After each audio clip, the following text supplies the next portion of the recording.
ഇതെന്തിന്റെ തയ്യാന്നറിയാവോ? ഇത് മുളക് തയ്യാ കേട്ടോ. ഇവിടെ രണ്ടുപേര് ദേ പരിപാടി തുടങ്ങിക്കഴിഞ്ഞു. അപ്പോഴാണ് ഞാൻ ദേ വീഡിയോ എടുക്കാൻ അവരുടെ പിറകേ നടക്കുന്നത്. കോഴിയെ വളർത്തുന്നതുകൊണ്ട് ഒരു ദോഷമുണ്ട് കേട്ടോ. എന്താന്ന് വെച്ചാൽ ഇതുപോലെ മുളകിന്റെ അരികള്, വഴുതനങ്ങയുടെ അരികള്, അതുപോലെ തന്നെ ദേ തക്കാളി ഇതൊക്കെ വളർത്തുന്ന സമയത്ത് കിളിർത്ത് വരുമ്പോഴേ കോഴി അങ്ങ് കൊത്തി തിന്നലാണ് പരിപാടി. ഇത്തവണ അമ്മ ഒരു ഐഡിയ ചെയ്തു കേട്ടോ. എല്ലാം പാകിയത് ചെടിച്ചട്ടിയിലാണ്. അത് ഇച്ചിരി മുകളിലിരിക്കുന്നതുകൊണ്ട് കോഴി അങ്ങോട്ട് കയറില്ല.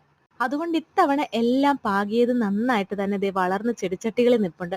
ഇനി ഇത് വേര് പോകാതെ നമുക്ക് മണ്ണിലോട്ട് കുഴിച്ചു വെക്കാം. ഇതാണ് തക്കാളി കേട്ടോ. തക്കാളിയും ഇത്തവണ അങ്ങനെ തന്നെയാണ് പാകിയത്. എല്ലാം കിളിർത്ത് വന്നിട്ടുണ്ട് കേട്ടോ. ഇതെല്ലാം ദേ പാകിയതിന് ശേഷം ഇത്രത്തോളം വളർന്നെത്തിക്കഴിയുമ്പോൾ നമ്മൾ ഇതെല്ലാം എടുത്ത് താഴെ നമ്മുടെ മണ്ണിൽ കുഴിച്ചു വെക്കാറാണ് പതിവ്. അപ്പൊ അമ്മ അവിടെ കുഴികളൊക്കെ എടുത്ത് വെട്ടിയെല്ലാം റെഡി ആക്കിയിട്ടുണ്ട്. നമുക്കിനി ഇതെല്ലാം ഓരോന്നോരോന്നായി വേര് പോകാതെ പൊട്ടിപ്പോകാതെ പിഴുതെടുത്ത് കൊണ്ടുപോയി ഇതുപോലെ നമുക്ക് നട്ടുവെക്കാം. നല്ല വലിയ എരിയ മുളകിന്റെ തൈകളാണ് കേട്ടോ ഇത്. അപ്പോൾ ഇന്നത്തെ ഞങ്ങളുടെ ഈവനിങ് പരിപാടി എന്ന് പറയുന്നത് ഇതായിരുന്നു കേട്ടോ. അപ്പൊ പരിപാടി എല്ലാം കഴിഞ്ഞു. അപ്പൊ നിങ്ങൾക്ക് ഈ വീഡിയോ ഇഷ്ടപ്പെട്ടാൽ ലൈക്ക് ചെയ്യണം. അപ്പൊ താങ്ക്സ് ഫോർ വാച്ചിങ്. ടാറ്റാ.